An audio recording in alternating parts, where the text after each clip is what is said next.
A los cuatro vientos. Cuatro profesionales de la información analizan, comentan, reflexionan y polemizan sobre los temas más importantes de la vida nacional e internacional. A los cuatro vientos.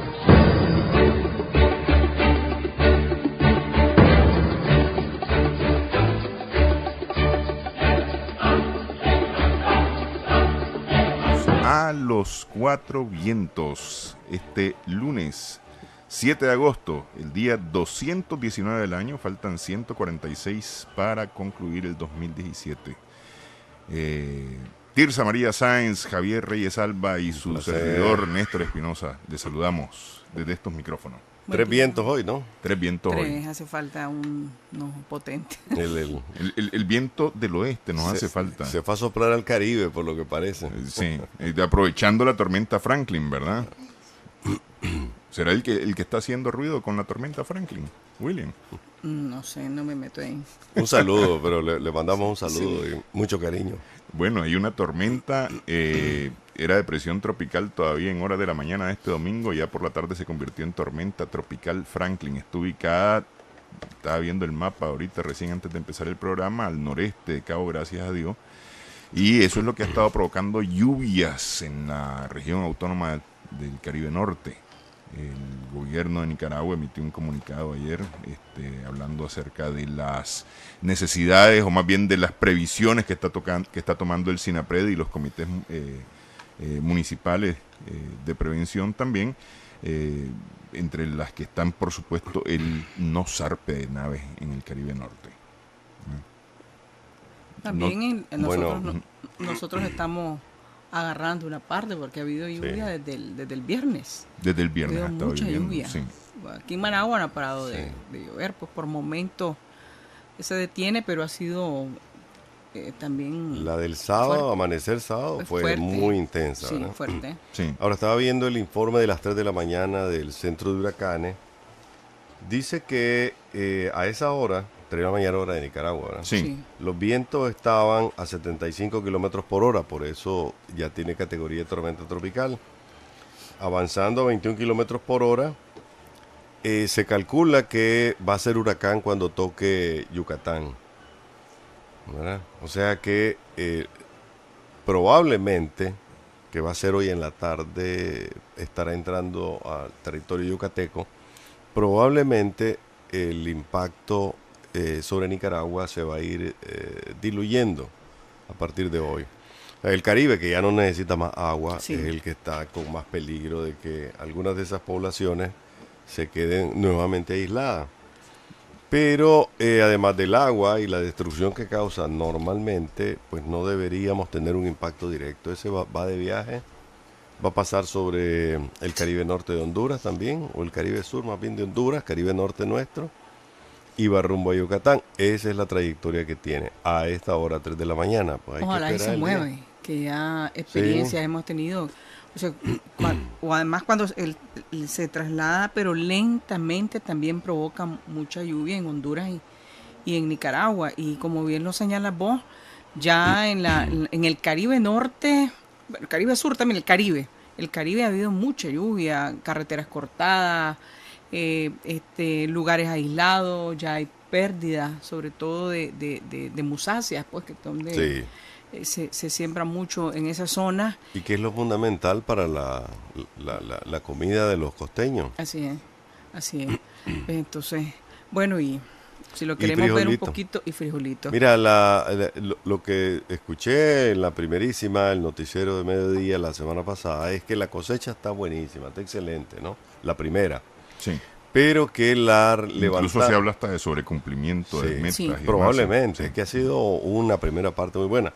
El problema es que los métodos que utiliza nuestro campesino, que es el que siembra el 90% del frijol para autosuficiencia y venta, el problema es que el método que ellos tienen es recoger el frijol y tenerlo ahí a que se seque. Y ahí es donde la lluvia cae sobre el frijol y lo quema, entre comillas, ellos le llaman quemar, pues. Sí, por eso pudre, que necesita pues, siempre ese espacio de la canícula para poder sacar la cosecha. y ha habido lluvia, mucha lluvia. Hasta hoy las organizaciones de productores no han hablado de pérdidas ni nada que se parezca. Sí hay una valoración súper positiva de la cosecha de primera, pero bueno, pues hay que ver, necesitabas ese espacio de 15 días, 20 días de la canícula para poder sacar la producción, sin embargo no ha habido. No ha habido. ¿Ves? Y eso tendrá que verse en los próximos días si hay pérdidas, que creo que debe de haber, pues tampoco podemos obviar una realidad que está ahí, que está lloviendo, que ha habido mucha lluvia. Yo estaba hablando con los productores, especialmente los de legumbres y los productores de verduras rastreras, ¿no? Ayote, ¿cómo se llama? El zucchini, cosas así por el estilo, lechuga, incluso tomate, y ellos sí hablan de pérdidas en esto, es decir, por supuesto, porque con los productores con los que estaba hablando, sin embargo, son productores que tienen su producción escalonada, por lo tanto pierden una parte de la producción y están pendientes de cuidar el resto de lo que tienen sembrado para no perderlo, pues. Y hay que ver si hay más lluvia, cómo va a impactar también en el sector ganadero, que otro que ha estado fuertemente golpeado por la sobreproducción y por el cierre de la frontera a los productos lácteos en El Salvador, que ese es otro problema que se ha sumado a la situación de la producción lechera. Hay que ver también cómo lo va a impactar. Sí, ese es un buen tema, porque a mí me parece que el gobierno ha sido flojo con la defensa de los acuerdos centroamericanos. No es posible que Honduras, que también tiene una sobreproducción de leche, haya resuelto con los vecinos salvadoreños en una semana, resolvió los mismos obstáculos que teníamos nosotros o que tenemos, que Nicaragua no haya podido con Honduras ni haya podido con El Salvador. Mientras tanto, pues estamos invadidos de leche interna y leche de afuera también. Pero es que no sé si el tema con los salvadoreños y los hondureños en el caso nuestro, no sé si únicamente tiene que ver con lo de las plantas. Que para mí que son pretextos, ¿verdad? Porque eso es lo que normalmente se argumenta. Bueno, déjenos entrar, nosotros no nos vamos a dejar entrar, ya se hizo una primera supervisión, no tienen por qué estar viniendo a otros lados, pero en todo caso yo creo que es una protección. Mira lo que denunciaron aquí también en la primerísima los productores, que mientras a los hondureños le hacen una revisión aleatoria cada 5 camiones llenos de leche o furgones, en Nicaragua es prácticamente uno de por medio. Entonces eso hace más tiempo, más costo, pérdida de calidad de la leche.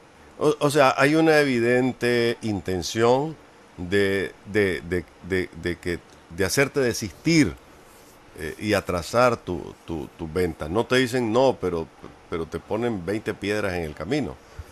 Los hondureños, por alguna razón, algún mecanismo hay ahí de que entre ellos se entienden mejor, pero no entiendo por qué el gobierno de Nicaragua no puede hacer esas cosas. Y eso que están hablando de la Unión Aduanera, y hubo una invitación para participar en la Unión Aduanera ya de Guatemala, en la que ya estaban Honduras, Guatemala y El Salvador, ¿no?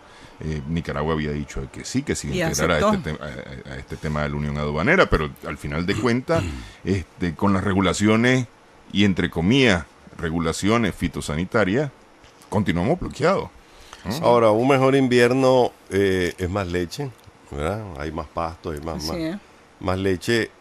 ¿A dónde la van a colocar? O tenés un plan emergente ahorita, que me parece que es una buena idea, la de los productores, el vaso de leche, o ves qué hacer.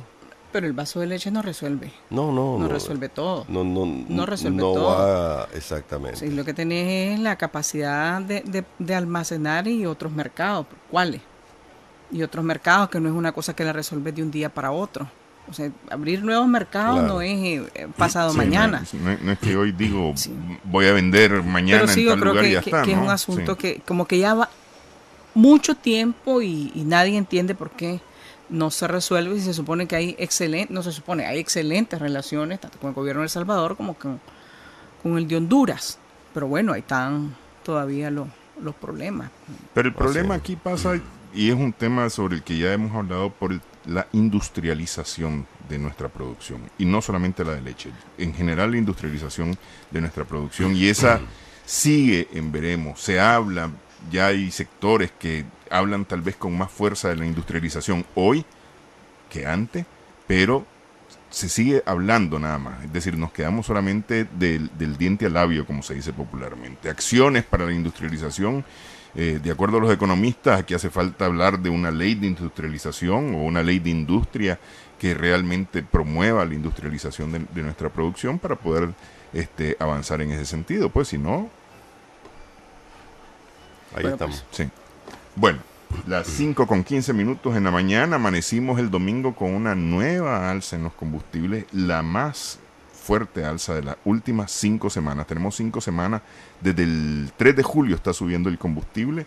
Este fin de semana subió fuertísimo, al grado que la gasolina Super subió un Córdoba con 12 centavos por litro, ubicándose a 98 centavos el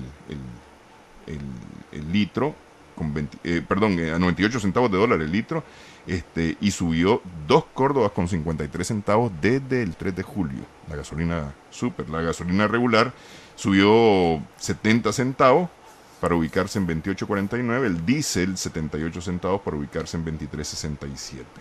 Y eso que el WTI Subió. que subió, sin embargo, dice que está apenas un 1% más alto que las mínimas que alcanzó en junio. Es decir, que tampoco es que esté elevadísimo el WTI, que es el combustible de referencia para Nicaragua. Pues. A mí me parece que, bueno, ya yo he sobremojado en este programa porque lo tocamos, pedimos explicaciones y nunca se dan. Y eso es obviamente por el monopolio que hay de la venta de combustible. No monopolio en una empresa, pero sí un cartel que se ha formado ahí para fijar precios. Realmente uno no entiende cuando el precio de los combustibles, el precio del petróleo llega a 50, no ha podido regresar a $50 en los mercados internacionales, mientras las gasolinas procesadas en los Estados Unidos siguen entre 2.10, 2.15 el galón. El galón, ¿verdad? Entonces, ¿cuál es la referencia? Pues, ¿por qué nos castigan a nosotros? Por un tema fiscal, para recaudar más impuestos, entonces nos sacan el dinero del bolsillo. Pero es que no hay que dar explicación. Además, no hay ninguna explicación. Y si tuviéramos un eficiente transporte público, pues a lo mejor eso nos aliviaría la vida a las personas que tenemos que comprar combustible, pero ni siquiera eso, no tenés opciones. O sea, tenés que comprar combustible. Y, o sea, ya... y vuelve el círculo vicioso, ¿verdad? Y no te da. El pues. Transportista dice, me están clavando más el precio, entonces te subo el pasaje o te subo la carga. Y no me asustaría tampoco que le subieran al pasaje, si arbitrariamente le han estado subiendo y tampoco hay autoridad que los detenga, ni que haga absolutamente nada. Vos tenés que pagar el precio que te pones, si no te montás. ¿Y cómo te vas a trasladar? Pero, tanto que advertimos lo de León, ¿recuerdan? Así es. Ahí están, se han cansado, no se cansan más bien los conductores de taxi legalizados y los no legalizados. Pero no solo León, también le subieron a otras rutas y nada. Y no pasa nada. Nada, pues estamos esperando que diga algo el Ministerio de Transporte, que ha sido tan eficiente en el tema de las carreteras, pero muy ineficiente en estos temas que tienen que ver con la vida cotidiana. Claro. Pero no solamente el Ministerio de Transporte, las alcaldías también, es decir... El interurbano le corresponde. Sí, el interurbano, al MTI.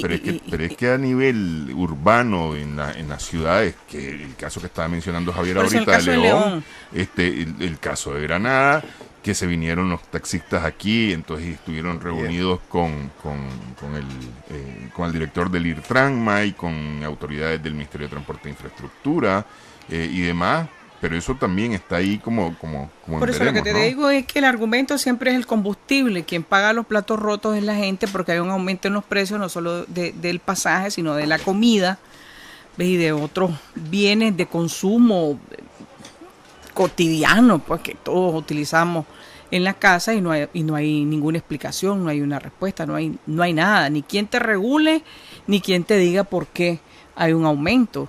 ¿Se acuerdan que hace más o menos un mes estábamos hablando de que el precio del frijol iba a bajar y primero por la producción, la buena producción. Segundo, pues porque las carreteras estaban buenas, etcétera.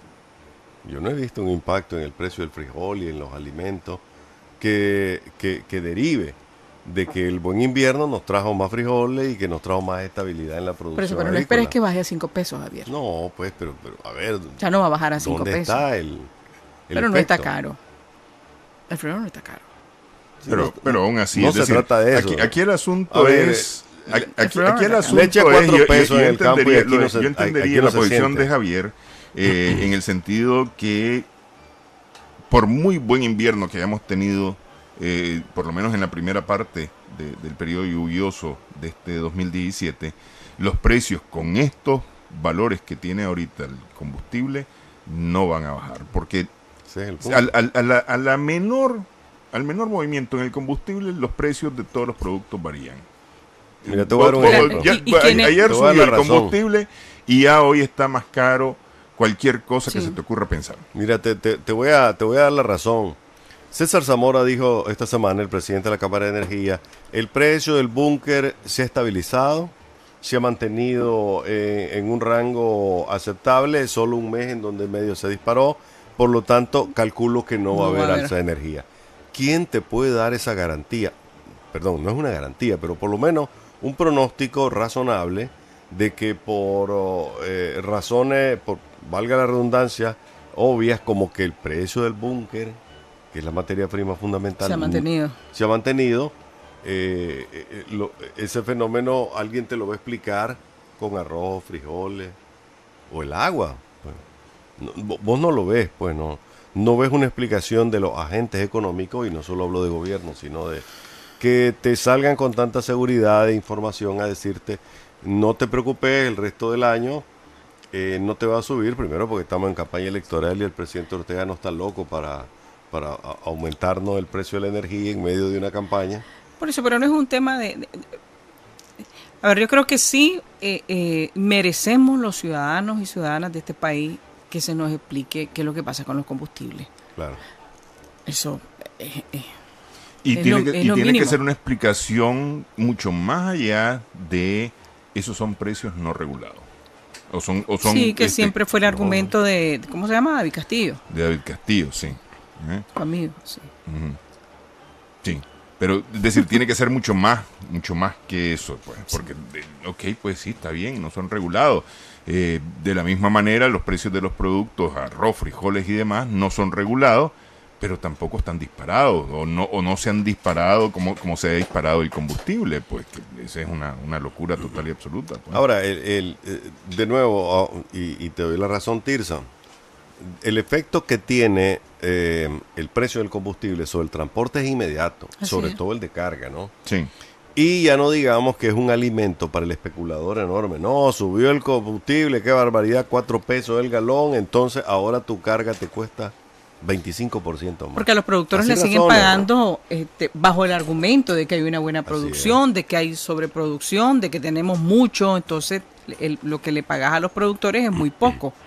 Sin embargo, vos aquí venís, el margen es escandaloso, ¿ves? De ganancia de los comerciantes. Entonces, aunque no está caro, pero si en relación a lo que se le paga a los productores, pues Claro. la diferencia es abismal. Y creo que debe de verse, pues, debe de revisarse, debe de hablarse. ¿A quién le corresponde dar la explicación? ¿Al general Mojica? claro. Es que O al ministro de Energía y es Minas? que no le toca. No le toca al general Mojica. El problema es que se despacharon con la cuchara grande la administración de los precios de los combustibles, las empresas. Entonces aquí lo que tenés son 3, Petronic, la Puma y la 1, ¿no? Esos sí. son los que tienen que dar la explicación. Por eso, pero A ver, ya pasó ¿cuánto? Un año o más del derrame de petróleo en Puerto Sandino. ¿Alguien ha recibido un informe diciendo a un año, pues, esto es lo que hemos hecho, pues, hemos limpiado, no hemos limpiado? No. Se apuesta a que las cosas se le olvidan a la gente y que la gente no ha perdido su capacidad de reclamarlo, de reclamar las cosas de otra manera. Pero deben de entender que ya el alza de los combustibles ya no nos da para más. No nos da para más. Que eso es lo que deben entender las autoridades, quienes sean. No te da para más, no tenemos ninguna explicación. Si pudiéramos hacer uso del servicio público, lo haríamos, porque eso te permite también ahorrar, pero tenemos un servicio público de transporte de lo más deficiente y es casi un suicidio. ¿Ves? Y entonces no tenés otra alternativa, pero eso tiene un impacto en la economía familiar salvaje, quieran o no. Totalmente. Sí. Totalmente. 5:25 en la mañana, 2:25 en la tarde. Para quienes están escuchando el programa por la tarde, Los Cuatro Vientos se transmite en vivo a las 5 de la mañana en Radio La Primerísima y repite a las 2 de la tarde en Radio La Primerísima. Nos retransmite también a esa hora Radio Caribe en el Atlántico Norte, en Bilwi, en el Atlántico Norte. No sé si ustedes quieren, a mí me interesaba mucho felicitar a los muchachitos de la selección sub-12, que hicieron bastante muy buen papel en Taiwán, aunque hayan quedado, no hayan llegado, digamos, a la competencia de medallas, pero me parece que la pelearon bastante los niños, ¿no? No sé, Tirsa, vos que sos persona más informada en esto que yo. No, felicidades a los niños.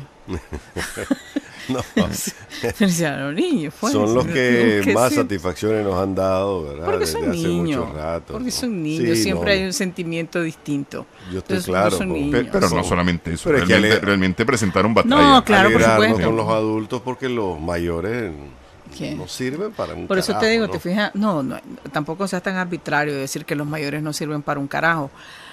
Pero bueno, son niños. Y entonces no podés venir a medir a los niños con la misma regla que los adultos, pues, pero sí, pues Pero lo hicieron, sí. me quedo con las satisfacciones que nos están dando, aunque sean niños, ¿verdad? Sí, son adolescentes, Esta chavalitos. Copa Sub-12 se la llevó o reafirmó Estados Unidos. su dominio Estados Unidos al imponerse 7-2 contra China. Taipei, que fue quien nos sacó de la Así, ¿verdad? liga, Así. cuando se perdió 9-1. Sí, la verdad es que fue un partido doloroso para Nicaragua, ese partido de salida, ¿no? Por eso. Pero bueno, y México, que quedó en tercer lugar al vencer a Japón 1-0. Nicaragua logró 4 juegos de los 8 que jugó en esta. Veía que tocamos el tema, Jaycee Ramírez, Erasmo Lanza hoy Juan Carlos lanza hoy. Juan Carlos. Le fue bien con los Phillies. Sí. Tremendo juego, su mejor juego, ¿no? Hasta ahora en lo que va de... Bueno, hagamos cálculo. Estamos en agosto, septiembre, no creo que pase a la postemporada, o a lo mejor, ¿verdad? Pero, ¿cuánto sería lo que pudiese alcanzar? Le quedan 10 aperturas, 10 u 11. 10, que gane 4. Eh, ¿Será posible? Yo- Al ritmo con que va el puede ritmo ser que va más. puede ser unos 5. Puede ser unos 5. Pues. Ha Mm, estado dando presentaciones brillantes. Y sería extraordinario para él. Ves que es el líder en juego ganado en su equipo. Ujú. Líder en juego ganado. Revise, métase a la MLB y busque. El juego ganado, es su líder en ponche, es líder en efectividad, con todo y que es una efectividad alta que le ha ido mejorando, pero bueno, pues tiene una gran campaña y yo creo que sí, ese es el cálculo que se han hecho, unos 4 o 5 juegos con 10 aperturas, yo creo que puede hacerlo, con lo que hemos visto, Juan Carlos. Esta semana Erasmo y Jaycee se van a encontrar, ¿no? Erasmo fue ayer Ayer un fue Erasmo, que desastre. fue un desastre, sí. Pero se van a encontrar esta semana, entiendo yo, ¿no? El sábado. Hay un El juego sábado es previsto, ¿no? posible Pero- de que los dos se vean cara a cara cuando jueguen por primera vez. Vamos ¿Verdad? a ver qué tal le Los va. dos nicaragüenses. a ver Ojalá qué que le vaya bien hoy a Juan Carlos, porque ayer Erasmo fue fatal. Sí, porque a la Tirsa no le satisfacen los niños, quiere ver a los adultos. No, es que yo no estoy ganando, es que yo no ¿no? estoy diciendo Yo eso. estoy encantado con mis tiernos, No. bueno, nuestros tiernos de la selección. No, yo no estoy diciendo eso. Yo lo que digo es que y hay felicidades, pues. Sí. Regresan el martes los niños de la sub-12, Sí. los muchachos de la sub-12. Muchos están hablando que hay que hacerles un buen recibimiento. Yo estaría de acuerdo con que hay que hacerles un buen recibimiento, pues porque insisto, la pelearon mucho, ¿no? La pelearon Bueno, mucho. para el registro nada más, ¿verdad? Ya que estamos hablando de deporte, Usain Bolt ayer hizo Ayer, ¿sí? Ahí. El sábado. Sábado. El sábado hizo su última carrera en 100 metros. Quedó en tercer lugar. Ujú. Y ¿verdad? dijo... Y fue maravilloso verlo, sí, en su Es más última... lo que dijo, ya terminé cansado, adolorido. Aquí ya cerré mi capítulo. Todo el mundo quería verlo ganar su última carrera, ¿verdad? Pero realmente él no estaba ni psicológicamente ni físicamente se había preparado para Sí. derrotar. Yo creo que más bien él dejó a un heredero. Y desafortunadamente no fue Jason Blake, que es el jamaiquino que debería ser su escolta, pero sí lo hizo en el hombre que lo ha estado escoltando desde hace muchísimos años, que es Jason Gating de Estados Unidos. Y que ¿verdad? no brilló, pues, porque bueno, la estrella No, fue, por fue favor, Bolt. ¿verdad? Quedó en tercer lugar, pero todo el mundo quedaba Claro, bien. sí. Bueno, Bueno, Bueno, para no terminar el tema de deportes, va a estar difícil que jueguen el martes la Costa Caribe y Masaya en Ciuna. Es no, decir, vienen para acá. Van a jugar Los aquí juegos se trasladaron finalmente. a Managua, sí. Bueno, porque es que con las lluvias y especialmente... No, los juegos se con el trasladaron a carácter. Managua, Ok. sí. Mañana aquí a las 10 el primer juego. Ujú. Sí. Este martes a las 10 entonces. Sí. Y ya se decide quiénes son, o más bien quién se queda por el grupo A para los cuartos de final, ¿no? No, hay que definir el último clasificado. En este caso sería Porque la está Costa. ya Rivas, León y Matagalpa Sí. clasificados del grupo A. Ya están Entonces clasificados. haría nada más falta saber quién... La Costa le hace falta ganar un juego, pues a menos de que suceda de esas cosas. Es decir, que le gane el San Fernando. Que le este gane martes. los dos el San Fernando y que después le gane Carazo y esas cosas que vos decís que pasó aquí. Pero no creo. Es un equipo muy, muy fuerte, muy sólido. Y por el otro lado, en el grupo B están los Dantos, el Boro, Ya, ese ya Chantal y está Estelí, definido, porque ya sí. están todos definidos ahí, los 4 que van para los cuartos de final. Las 5:31 en la mañana, 2:31 en la tarde. Aquí en Managua, solamente para tal vez darle continuidad a un tema que estuvimos tocando y que la verdad es que me parece a mí que todo lo que tocamos aquí en el programa fue lo que finalmente se terminó aplicando en el caso de Jorge García, del juicio contra Jorge García, ¿no? Porque efectivamente ese mismo lunes, hace 15 días, ¿no? 15 días. Sí. La fiscalía decidió anunciar que iba a pedir la anulación del juicio, ¿no? Lo que finalmente sucedió, y se abrió un nuevo juicio, es decir, 9 meses después, Jorge García todavía no se le ha resuelto su situación judicial, ¿no?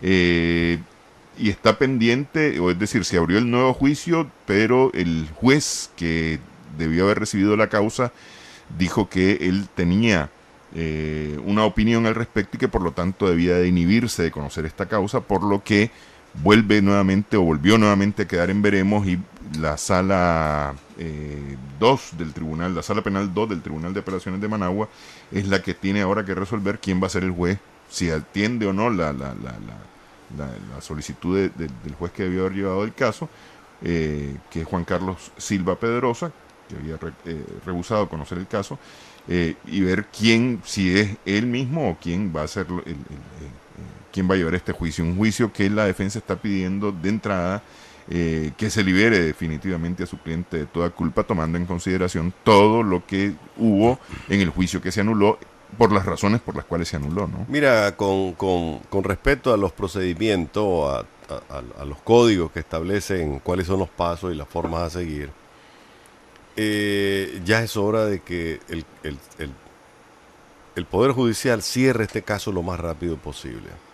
Primero, porque está quedando muy mal ante la opinión pública. Es decir, después de que se ha pronunciado de Payo Solís para abajo, estoy hablando del magistrado Rafael Solís, de la Corte Suprema de Justicia, después de que la opinión pública ha respaldado las acciones de la Fiscalía, pues, y sobre todo su capacidad para rectificar tarde y en un momento sumamente delicado esta situación, que se le siga dando más larga a este proceso, lo que hace es poner nuevamente en duda y hace resurgir preguntas en la gente de por qué no se resuelve esto. O sea que deberían actuar rápido, ¿no? Y ponerle un sello. El caso está prácticamente resuelto en la opinión pública. Los magistrados ya dijeron, hay derecho a la defensa. Bueno, para continuar un debate después, ya cuando estas cosas ya han sido resueltas y porque ese es el fondo. Exactamente, ¿verdad? Ese es el fondo. Ahora resulta que el derecho a la defensa tiene límites. Pues si vos revisas todo lo que dicen los códigos, hay límites. No es que es así nomás de que vos le vas a quitar la vida a una persona aún dentro de tu porque casa. También pero el mismo, porque han es habido un derecho amplísimo y que debería ser protegido por el sistema judicial y la sociedad. Porque también no solamente se dio el caso de García, sino que en el mismo periodo felizmente llega, por los tiempos, el caso del chavalo de 19 años del reparto Chic, creo que el locutor mató a su hermana de 11 puñaladas, y cuando este hombre se quería ir, pues entonces aquel lo agarró, lo retuvieron y resultó muerto. Y ahí también se alegó legítima defensa, el muchacho salió libre. Entonces da para discutir efectivamente eso, porque ese es el problema, ¿verdad? Ese es el fondo de la discusión, que es legítima defensa. ¿Cómo la interpretamos nosotros los ciudadanos? Pero esto fue en la calle, ocurrió el incidente del locutor. Claro, un hecho en la calle. Fue en la calle, y merecía un juicio por esa razón. No, pero es que igual. Sí. Es decir, hubo una muerte a manos de alguien, hubo una muerte, sí. Entonces a fuerza había que, es decir, hubo detenidos, hubo acusaciones, entonces, y por lo tanto había que hacer juicio, ¿no? Y ahí se alegó también legítima defensa y fue, y así lo estableció también la juez, creo que fue la jueza Indiana Gallardo. Que me parece que es de las mejores jueces que tiene. Es muy firme y es de las mejores juezas que hay en este país. No, definitivamente. Y el muchacho quedó libre. Detrás de eso, no puedes irte alegre a tu casa, como bien lo dijo la mamá, porque bueno, primero está muerta la hija, está muerto el papá de él, y hay 4 niños huérfanos. Sí. Entonces nadie puede salir contento, pero bueno, yo creo que tienen que revisar las autoridades judiciales, porque con los niveles de inseguridad, pues que no vamos a compararlo con otros países, pero hay, con el nivel de violencia, por ejemplo, en contra de las mujeres, estas cosas, ¿cómo las vas a ver vos?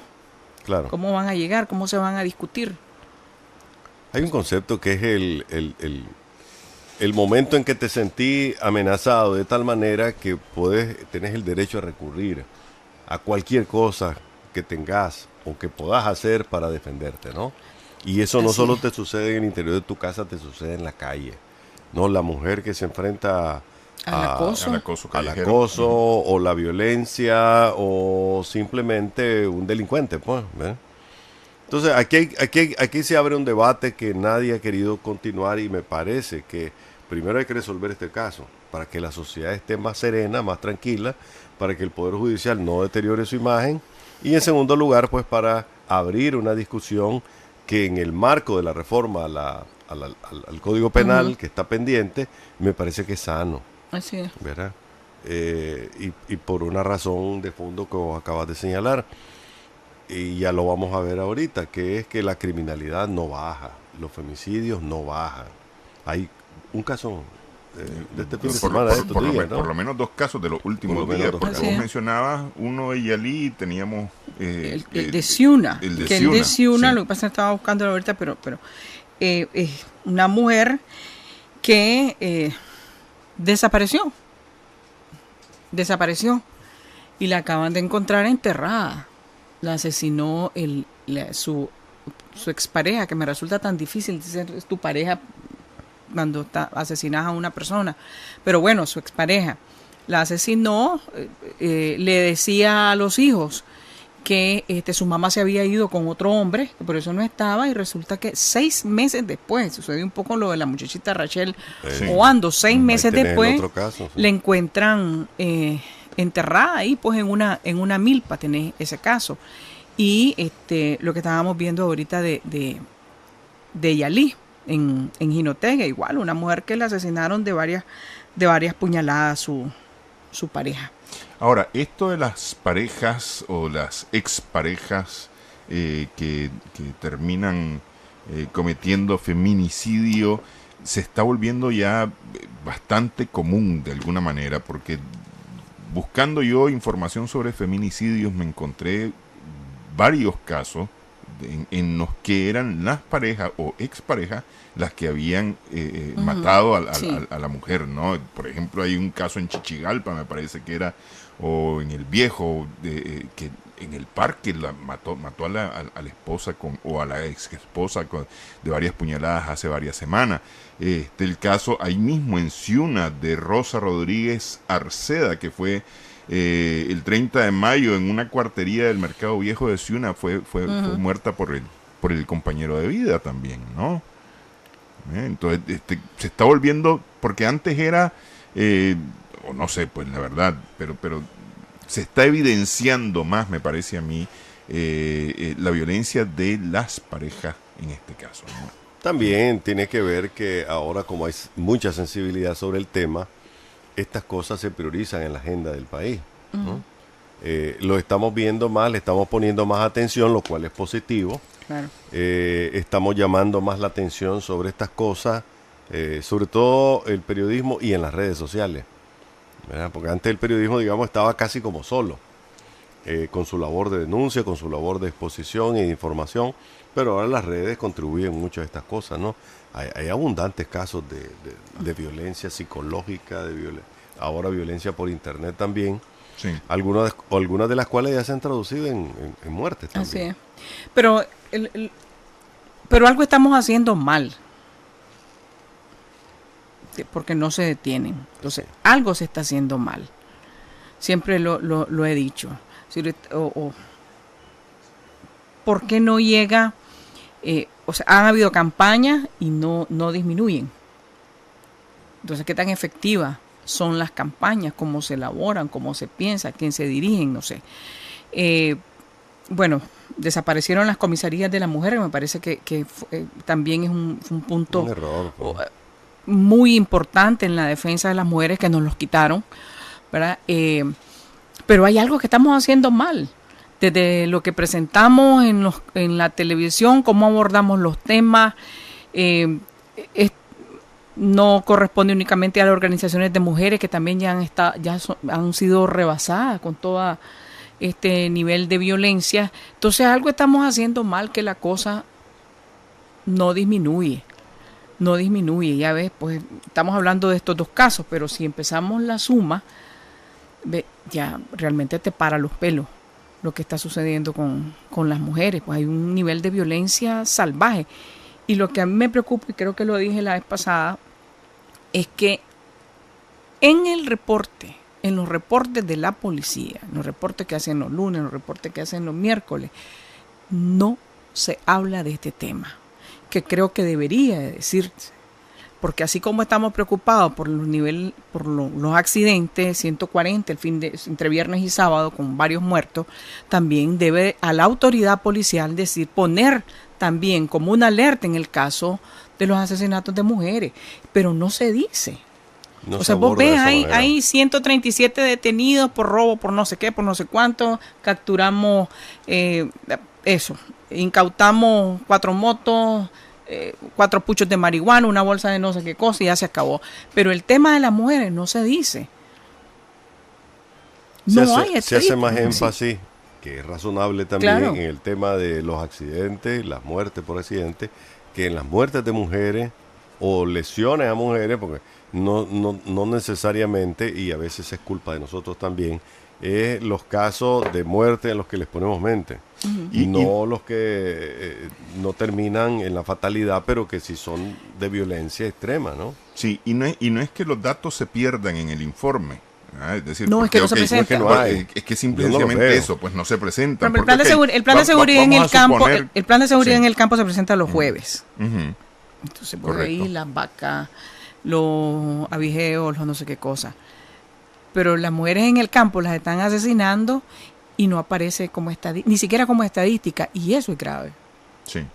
Eso es grave. Sí, porque cuando ya no aparece ni siquiera como estadística. Es que porque aquí nos estamos perdiendo de algo en esos informes incompletos de alguna manera, ¿no? Es que cuando el enfoque de un informe policial lo estamos haciendo bien, y lo malo, por ser negativo, se deja en un segundo plano o se ignora, entonces esta es una política de comunicación equivocada. Claro. Y me parece que esa es una política de comunicación equivocada, no llamar la atención sobre los problemas, porque cuando la autoridad que tiene ese peso fundamental en la opinión pública indica aquí hay algo malo y vamos a atacarlo, y ojo que vamos sobre eso, entonces siempre tiene un efecto. Pero en este caso, en el de las mujeres, no sé por qué hay una intencionalidad de minimizarlo en esos informes. El problema es que no lo puedes obviar porque las estás enterrando. Sí, bueno. Sí. Sí. Sí, así Las es, estás ¿no? enterrando y existen. Entonces, a mí siempre me ha parecido de lo más inaudito, pues que ni siquiera aparezcamos como estadística. Hablando con Carlos Emilio López, que es miembro de la Comisión de Familia, Mujer, Niñez en la Asamblea Nacional, él me decía que se está trabajando y se están haciendo conferencias, talleres, charlas con especialmente hombres, ¿no? Y le preguntaba yo, ¿y con mujeres no se habla? Porque es decir, a mí me parece que por un lado, y no es que justifique yo, pero decir, en la medida en que vos podás evitar, porque los signos están, si vos te echas un novio que te calla y no te deja hablar, es decir, evidentemente que el tipo no te respeta. Y si no te deja ni eso, cualquier cosa puede hacer ese tipo, ¿no? Me parece a mí. Entonces, hablar también con las mujeres y decirle, hacer talleres con las mujeres para la prevención también, me parece a mí que es un tema importante, pues. Bueno, 5:46 en la mañana, 2:46 en la tarde. Este programa se transmite en vivo a las 5 de la mañana, decíamos en Radio La Primerísima, y se retransmite a las 2 de la tarde. Y también se retransmite por RTV para Huaco y Chontales en el canal 72 del cable a las 7 de la mañana y 10 de la noche los martes, y en Extra Plus a las 5:30 de la tarde y 10 de la noche los lunes. Es tiempo de un cambio. Regresamos en breve en A los Cuatro Vientos, porque el debate continúa. A los cuatro vientos.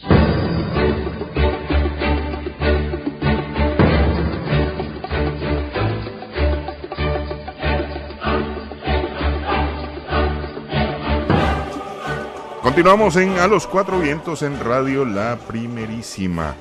Hoy, 7 de agosto, se están cumpliendo 30 años de la firma del Acuerdo de Esquipulas, conocido como Esquipulas II, un proceso que empezó en mayo de 1986 y concluyó empezó en Esquipulas, el pueblo de Esquipulas en Guatemala, y concluyó en Ciudad Guatemala con la firma de este acuerdo, que es el inicio del proceso de paz para Centroamérica.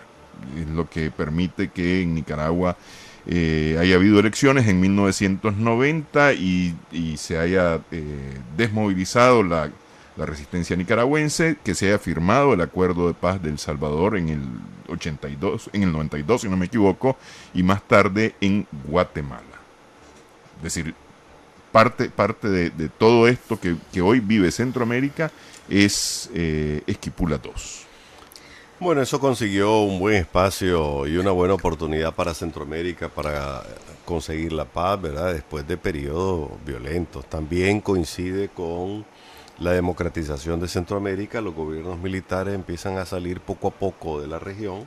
Honduras y El Salvador estaban bajo el enorme poder de los militares de esa época, Guatemala igual. Sin embargo, se sienten las secuelas, ¿no? El Salvador sustituyó una guerra por otra, ahora es la guerra de las pandillas, y eso es una cosa violenta, es de muertes todos los días. Honduras ha mejorado estadísticamente, no sabemos si en realidad sobre el terreno esa guerra que es contra los grupos organizados violentos, pues ha tenido algún efecto, pero que Centroamérica, con la excepción, digamos, de Nicaragua, que no ha vuelto a caer en una guerra interna de esos calibres, Centroamérica no ha terminado de librarse de guerras, ¿no? Porque las pandillas en El Salvador son definitivamente bien estructuradas, son fuerzas militares y un poder real, maligno, pero un poder real. En Honduras, pues ya sabemos lo que ocurre, inclusive grupos de empresarios agrícolas se organizan para matar a activistas. En Guatemala, como en Costa Rica, que son principio y fin del paso de drogas por la región, la violencia es de otro tipo, pero está incrementando. O sea, sí, efectivamente salimos de conflictos de orden interno, civil, más político, pero no nos hemos librado de conflictos casi militarizados, sí, en la región. Bueno, por un lado hay que recordarlo esto como periodos que no deberían volver, ¿verdad? Y recordarle a los gobernantes que su responsabilidad es mantener la paz, pero no a costa de sacrificar al pueblo, ni sacrificar sus derechos, ni de violentarlo, como ocurre en muchos países, incluyendo el nuestro. Yo no sé si la región requiere otro esquipula. Ve, es cierto, ya no tenemos los conflictos bélicos de los años 80, 70, 80, pues que eso incluso tiene que ver un poco con el fenómeno de las pandillas y de las maras en El Salvador, pues toda la migración hacia Estados Unidos de miles de personas, de cómo se organizaron y cómo regresaron bajo estructuras criminales, que son estructuras criminales. Pero tenemos el fenómeno del narcotráfico y del crimen organizado, con dos triángulos, el triángulo del norte y ahora el triángulo del sur, Costa Rica, Panamá, Colombia, con el trasiego de drogas, el trasiego de armas, todo. Incluso estaba viendo en la televisión colombiana cómo la desmovilización tanto de paramilitares como de las fuerzas de la FARC también ha promovido la venta de armas, ¿verdad? La venta de armas, y entonces ocupando esa ruta, Colombia, Panamá, Costa Rica, ya denominado el triángulo del sur. Entonces la región es muy vulnerable por su situación económica, por los niveles de pobreza, no ha logrado salir adelante la región, y pues se ha ido mejorando poco a poco, pero también tienen esos dos fenómenos. O sea, el tema del crimen organizado, el tema del narcotráfico, cómo lo estamos, es decir, somos una región súper vulnerable frente a esos dos fenómenos, y bueno, lo requiere. Yo creo que sí. Para mí el SICA no ha servido para un carajo. Pero hay un elemento en todo esto que me parece que no se quiere tocar, y es el de la corrupción. ¿Por qué Costa Rica sigue siendo la bodega de Centroamérica, a pesar de que tiene una inversión de cuántos millones fue que dijimos aquí en seguridad? 400 millones, una cosa así, de dólares. Que es mayor que el resto. Sí, mayor que el resto de Centroamérica, invierte en esa cantidad de plata, pero ¿por qué Costa Rica sigue siendo no solo la bodega, sino el terreno de combate de carteles que se enfrentan por el control de la ruta, por el control de la droga, por la que se roban o no se roban, por la corrupción que hay en la policía y las autoridades de Costa Rica, ¿no? ¿Qué es lo que a veces no se quiere ver? Costa Rica se pinta de víctima en cada situación y no admite de que es la corrupción interna, como ocurrió en Guatemala. A ver, el presupuesto de defensa en Costa Rica en el 2016 fue de más de 900 millones de dólares. Ahí lo tienen. Mientras que Nicaragua no llegó ni a los 100 millones de dólares, que es el que está en la cola en Centroamérica en el presupusto de defensa. Entonces, si tenés segundo mucha Honduras, plata, que es el que sigue después de Costa Rica, con poco más de 300 millones de dólares. ¿Y El Salvador cómo está? El Salvador estaba en pasado los 100, alrededor de 150. 400 millones de dólares, más de 400 millones, solo en el combate a la violencia en estos dos países del norte, que tiene que ver con pandillas y con drogas. Costa Rica solo tiene una amenaza fundamental, que es ser bodega de la droga en Centroamérica. Y tiene unos niveles de violencia elevado, muy preocupantes, muy preocupantes. Es terrible el nivel de violencia en Costa Rica, la inseguridad. Amanece alguien muerto porque le pasaron la factura. Así es. Entonces, la región verdaderamente, no sé si hará falta un esquipula, pues, pero Por eso te digo, es decir, tenés el Equipul, ahora hablas del sistema de integración centroamericano, cuánto nos ha servido. Estábamos hablando del problema de nuestros productos hacia El Salvador y Honduras, pero también tenés el tema de seguridad. Requiere la región tan chiquitos y tan miserables que somos, y no nos ponemos de acuerdo. O por distintas razones, pues, y además tan... Además, me parece a mí que somos víctimas de intereses, de demasiados intereses, porque, a ver, por un lado tenemos los intereses de los productores que están al sur y los intereses de los consumidores que están al norte, que es lo que nos está provocando principalmente toda esta criminalidad o el crimen organizado que viene de justamente el tráfico de drogas, ¿no? Porque a partir de eso es que se organiza el resto de cosas, ¿no?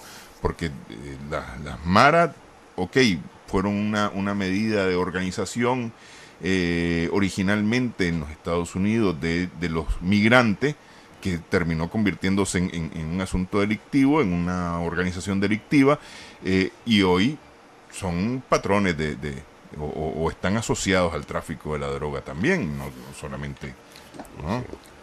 Entonces somos víctimas de los intereses de los que están produciendo al sur y de los que están consumiendo al norte. Quedamos nosotros en un sándwich ahí en medio, ¿no?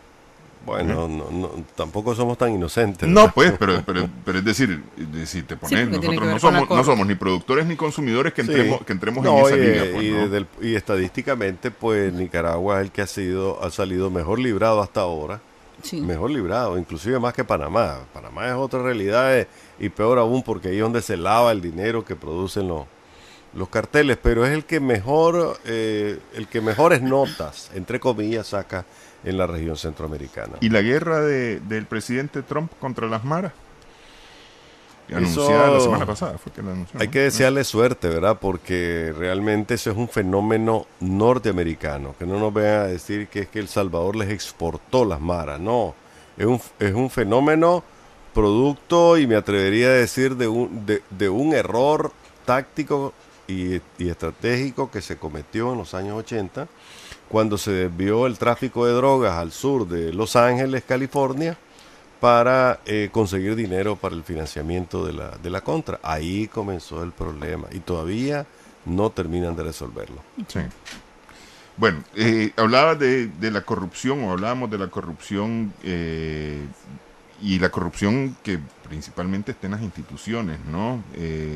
Y esto me trae a colación el tema de los 2 nicaragüenses que fueron detenidos por la Policía de Fronteras costarricense y expulsados de territorio costarricense a solicitud de Wilber Gómez, que es un empresario o un productor, un dueño de una finca que es de piña, la Nenita Farm, la finca Nenita, ¿no?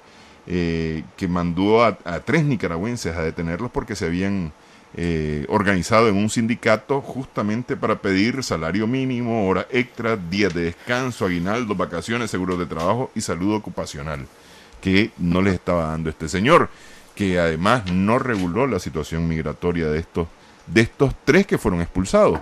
Pero además hay 16 más que no dejó entrar ya a trabajar, simple y sencillamente no los dejó entrar a trabajar, ni siquiera los despidió y los sustituyó por otros trabajadores. ¿Sabes cuál es el problema, Néstor? Que ese problema hay que multiplicarlo por 10,000. Así es, sí. Esa es la tragedia de los nicaragüenses ilegales en Costa Rica. No tienen protección. Aunque en este caso, un tribunal entró y en una solicitud de amparo los amparó. Pero la acción de violatoria desde todo punto de vista de los derechos sindicales y humanos de estas personas ya habían sido violados, habían sido pisoteados. La policía los trató como delincuentes. Totalmente. No como trabajadores que estaban exigiendo un derecho, que estaban pidiendo un derecho contemplado en las leyes de Costa Rica, sino como que eran delincuentes. Y así están tratando a miles de nicaragüenses en nuestras narices, frente a nosotros, y solo estamos viendo el problema, pues. Ahora, porque somos nicaragüenses o porque se trata de trabajadores nicaragüenses, la policía actúa de esa manera, atendiendo la solicitud de este empresario costarricense, porque el asunto es que lo llamó a negociar su despido, ¿no? o para hablar acerca de su despido, porque les dijo, ustedes no pueden continuar en esto y por lo tanto los voy a despedir.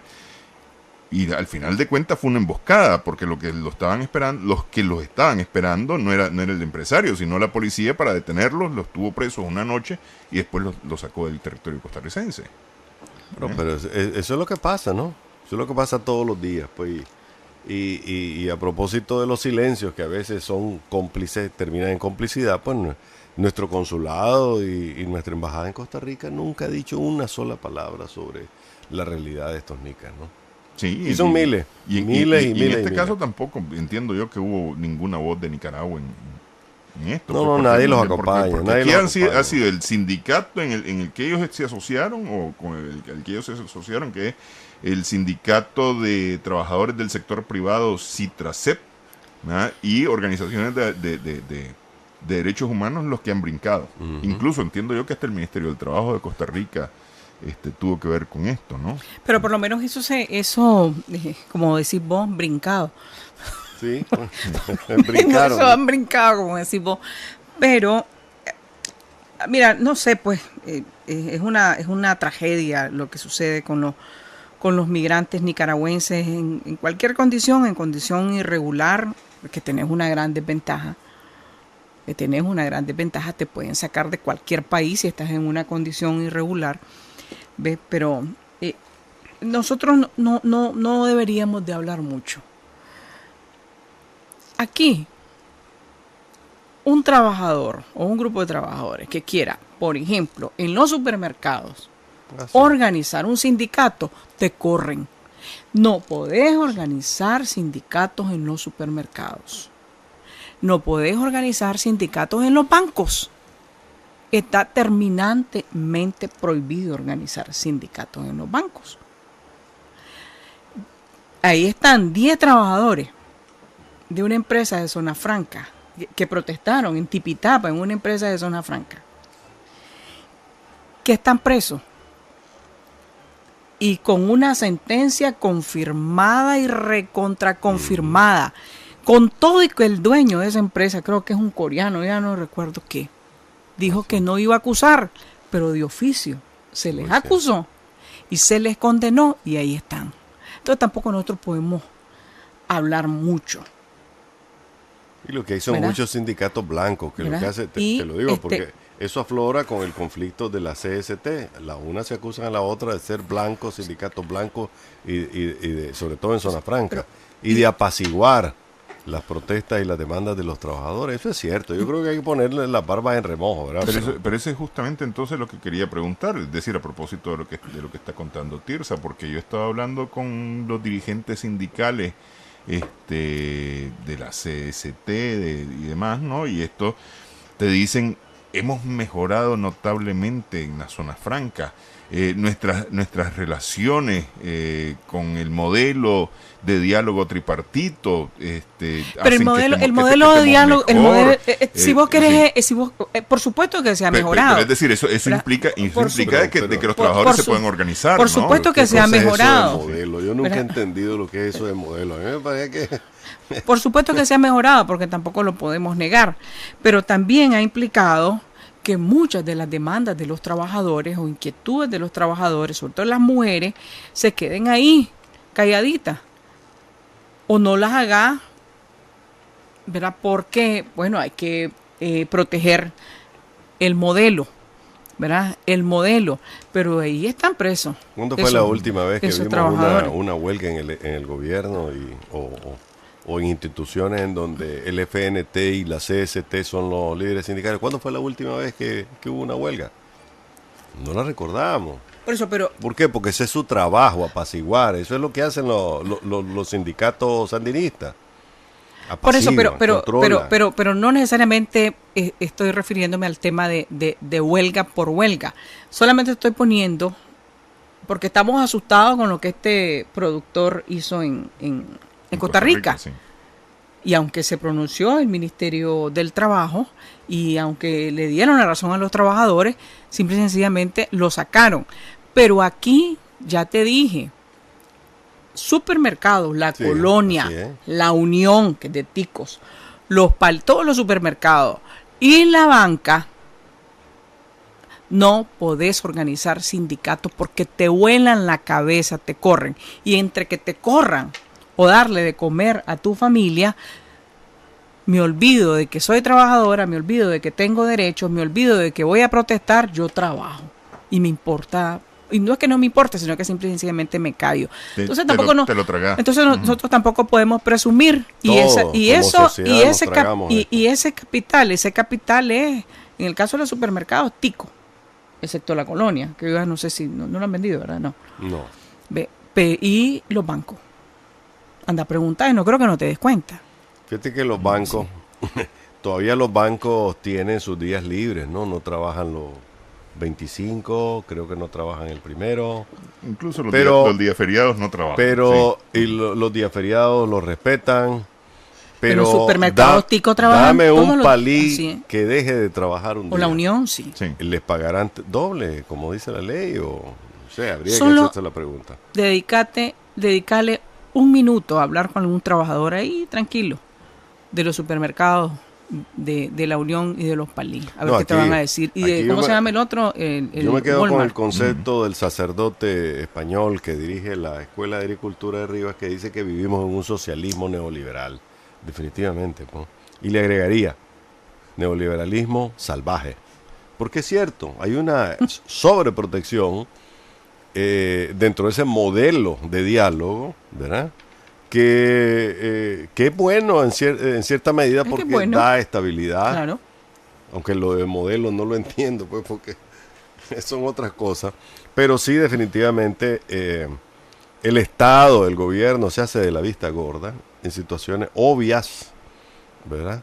Y no es que estemos promoviendo los excesos que comete el gobierno con los trabajadores del gobierno, ¿no? Que por cualquier pretexto da un día libre, 2 días libres, o largos fines de semana, o los muchachos si se atrasaron este año por las prácticas y tuvieron un mes menos de clase, no importa, terminan siempre según el calendario. No me refiero a eso, sino que me refiero a que el gobierno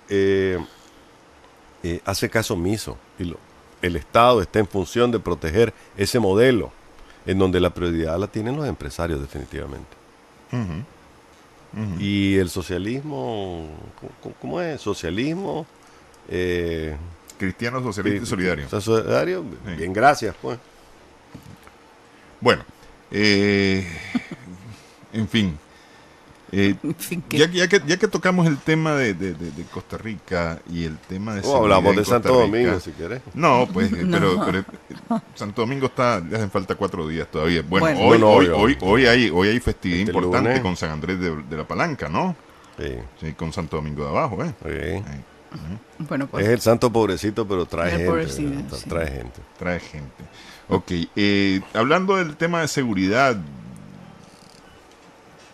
se está mencionando con más frecuencia el tema de los secuestros de parte de delincuentes en las zonas del interior del país. El último, el más reciente mencionado, es el del productor de Ciuna, por el cual pidieron 1,5 millones de Córdoba y terminaron pagando 800,000 para la liberación de este señor el jueves pasado, ¿no? Pero ahí está el caso de las maestras, por ejemplo, que fueron secuestradas en San Ramón, en Matagalpa, y que por estas no iban a pedir plata. Este secuestro era para otra cosa, pues, evidentemente. Es decir, tratándose, y volvemos al tema de la violencia contra la mujer, tratándose de 2 mujeres que venían solas en el camino.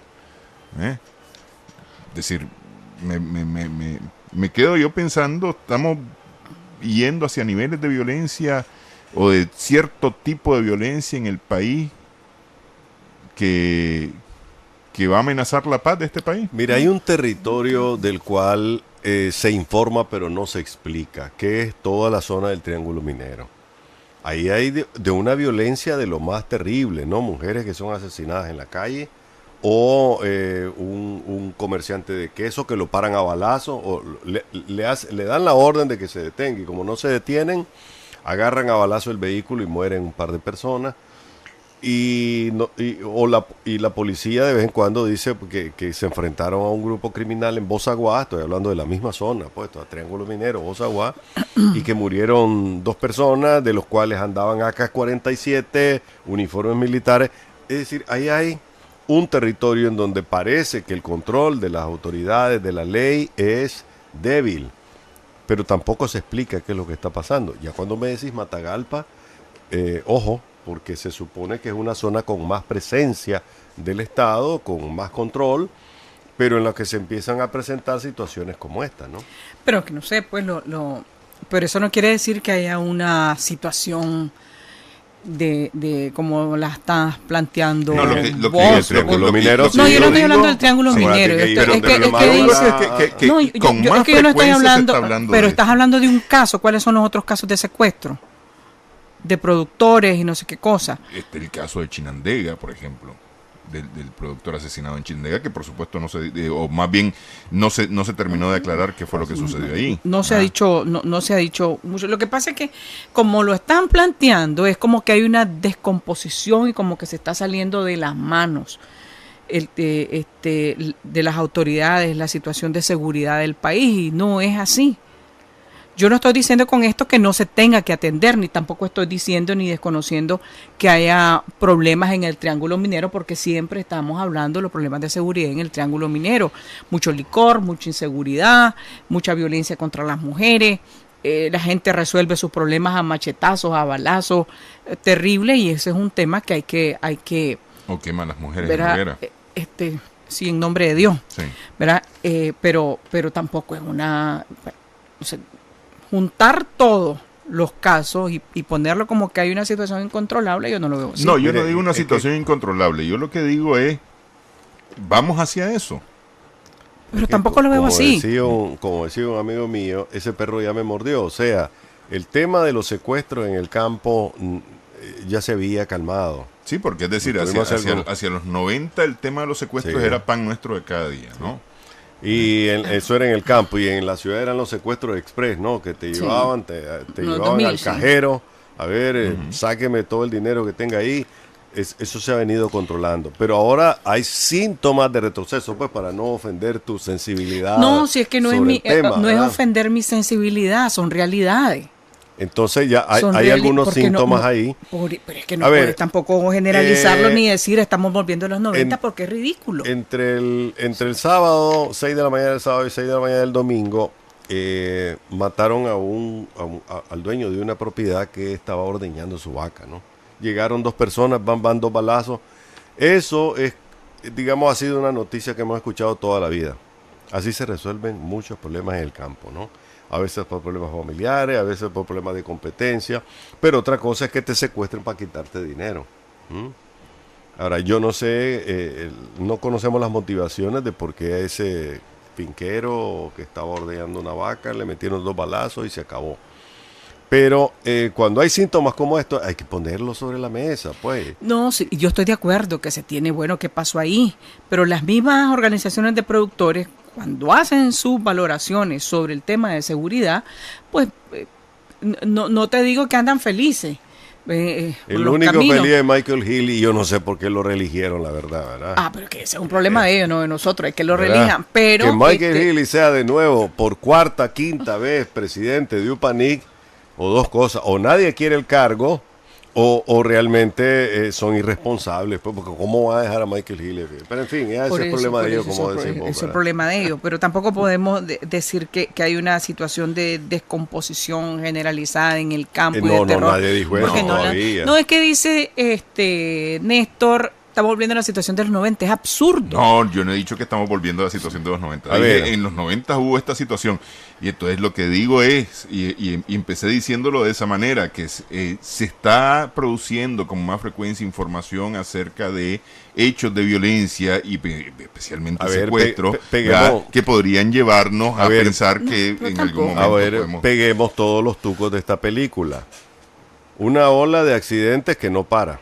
Pero que tiene que ver eso, los accidentes con el tema de una ola secuestro de un productor. De asesinato de mujeres que no para. zonas del país que son prácticamente incontrolables. Ahora se presenta, si ves la película completa, hay un tema de seguridad social que además es más grave en el campo que en la ciudad. En las ciudades son más los actos de violencia en moto, porque que un carro. ¿Cuáles fueron las 2 características de los 2 muertos por accidente entre sábado y domingo? Estado de ebriedad y sin casco. Y sin casco. Y motociclistas además. Y vehículos que chocan y se dan a la fuga. Pero una impunidad terrible. Pero es que pegás de manera arbitraria. No, ¿y por qué? Si estoy hablando de violencia. No, pegás tú de manera arbitraria, porque una cosa son los 140 accidentes entre el viernes y el sábado. Y lo que comenzamos a discutir, que es un tema que creo que debe de asumirse con celeridad y con la seriedad y con la urgencia, ¿verdad? Es el tema de los asesinatos de mujeres. Por eso insisto, algo estamos haciendo mal que no bajan, ¿verdad? Pero no podemos pegar nada, ¿verdad? Pero no podemos pegar arbitrariamente entonces los accidentes y entonces los asesinatos de la mujer. Completa. Pero es que es arbitrario decir pegarlos todos. ¿Por qué? Porque es arbitrario. Estamos hablando de muerte, estamos hablando de estadística, estamos hablando de falta de controles, de eso estoy hablando. Porque es arbitrario meter todo en una sola bolsa para decir que que sube el nivel de inseguridad. Ese informe que está en la página web de la Primerísima dice que cada hora hubo 23 lesionados. O sea, cada hora, entre el sábado, 6 de la mañana del sábado y sábado de la mañana, cada hora hubo, estadísticamente, un accidentado, incluyendo los 2 muertos, ¿no? Claro, pero ¿Qué te parece? Pero eso no lo puedes pegar con el tema de los asesinatos de mujeres. ¿Y por qué no? Porque es una cosa totalmente distinta. No, pues obviamente, pero sí. Pero estamos hablando de violencia, carretera, hogares, fincas. Entonces, cuando vos estás con algunos organismos de derechos humanos que pegan todo, dice este país es incontrolable, entonces no es cierto. No, ya conocemos a nuestra amiga de Católica contra los femicidios. Y por ejemplo, se suman mujeres asesinadas. No, por eso fue una discusión alrededor de un concepto. En estadística, mujeres que son asesinadas, nicaragüenses en España o en Costa Rica, te lo endosan aquí. Entonces me parece que eso es arbitrario. Es que la misma policía ha admitido que no tiene todo, no lleva el resumen de todos los muertos, ni de todos los lesionados, ni de todos los heridos. O sea, ahí hay una subinformación que no quiere la policía o no puede la policía contabilizar. Hay muchas muertes que están en las páginas web de nuestros medios o en las redes sociales que la policía no las incluye en sus informes. Ahí tiene otra situación en la cual las autoridades admiten de que no tienen todo el control, al menos informativo, de lo que está pasando en el país. Y no peguemos los tucos, pues, no le gusta a Tirsa, pero yo veo la violencia en todas sus manifestaciones. Es que no es un asunto de gusto, es que no puede ser arbitrario. Y está siendo arbitrario. ¿Sí? Sí. Bueno. Seguro. Eso es para los que están matando mujeres y aquellos que andan en sus motocicletas tirándose contra todo el mundo. Es que eso es Esos distinto. son arbitrarios. Es que eso es distinto. Bueno, nos quedan solamente unos cuantos minutos de programa y no quería yo dejar el programa sin hablar de la situación de Venezuela. El 30 de julio se instaló una se votó una constituyente que se instaló el viernes y el gobierno anunció que este era el inicio de la paz para Venezuela, ¿no? Sin embargo, este fin de semana, este domingo, el fuerte de Paramacay, en el estado de Carabobo, sufrió un ataque que dejó como resultado 2 muertos, varios heridos y algunos detenidos, ¿no? Según la información oficial, estos detenidos habrían contado que ellos fueron contratados en los estados de Zulia, Lara y Yaracuy por activistas de la extrema derecha en conexión con gobiernos extranjeros. En el ataque a este fuerte Paramacay, que es una instalación militar,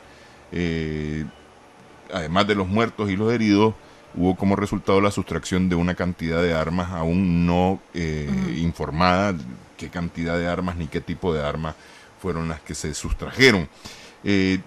Según las informaciones que hay, el que encabezó este ataque es un ex militar que el gobierno lo da como un desertor que es perseguido por por la justicia venezolana. Efectivamente, hay falta mucha información. Ayer Maduro perdió la perspectiva, el gobierno pues, de Venezuela perdió la perspectiva y comenzó a llamar que los terroristas que habían vencido, pero en realidad lo que ahí pasó todavía es confuso. Un ex militar que además ya había tenido conflictos con la autoridad, considerado prófugo, un delincuente, todo, apareció en el batallón de tanques más importante, el batallón de blindado más importante. Lanza una proclama respaldado por soldados vestidos de uniforme y eso enciende un domingo todo. 8, 9. Eso enciende todo, ¿verdad? Y luego la prensa internacional comienza a agarrar el tema con palillo, con pinzas más bien. Porque dudaron de que no fuera un show del gobierno para someter la represión al estilo Erdogan en Turquía, que mandó a hacer una manifestación y luego reprimió todo. Sin embargo, al final quedó claro que había sido una acción de un grupo de oficiales y exoficiales. Que lo que está claro ahorita es que uno es el ex oficial, el resto no se sabe qué es. No importa, pero al final el gobierno ordena reprimir, mata a dos de los sublevados, o como le quieran llamar, ¿verdad? Pero ahí hay una situación anómala que contribuye aún más a la imagen de que ese país está en un franco deterioro.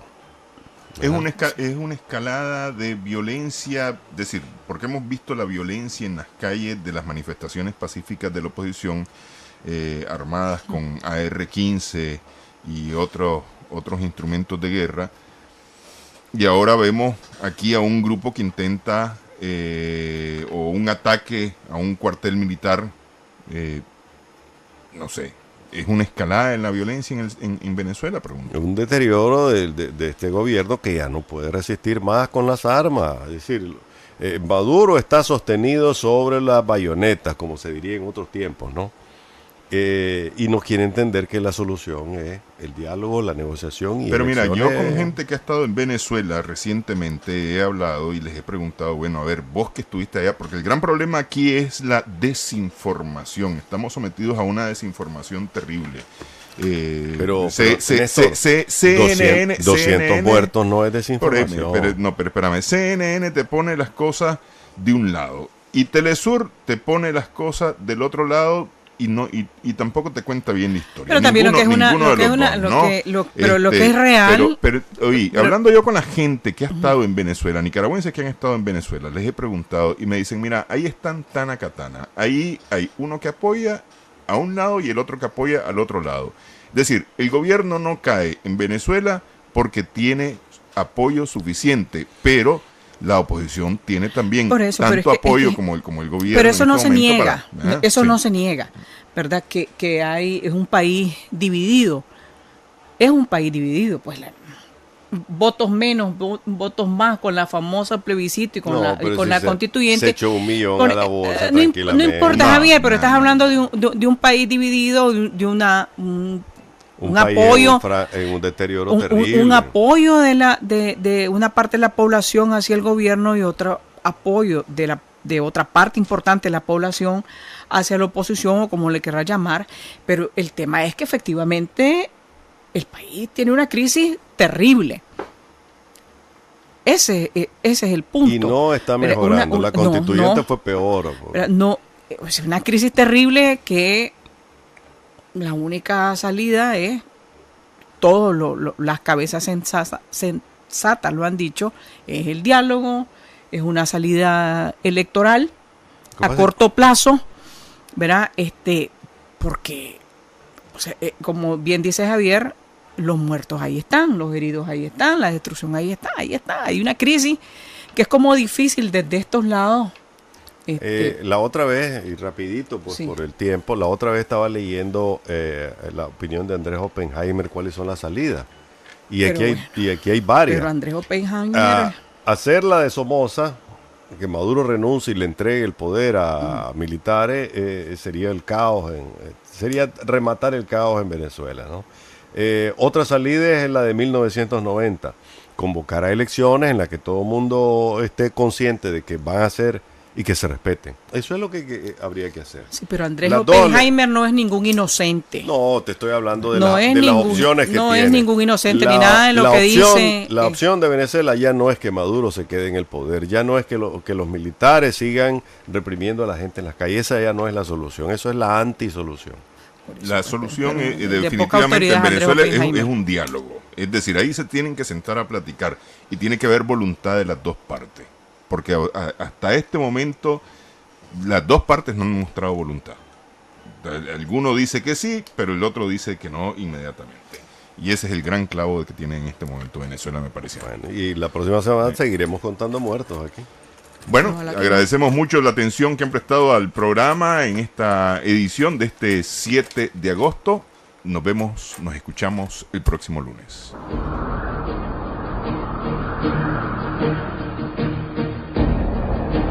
A los cuatro vientos.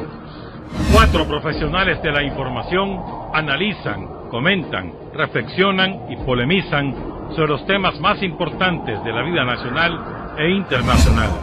A los cuatro vientos.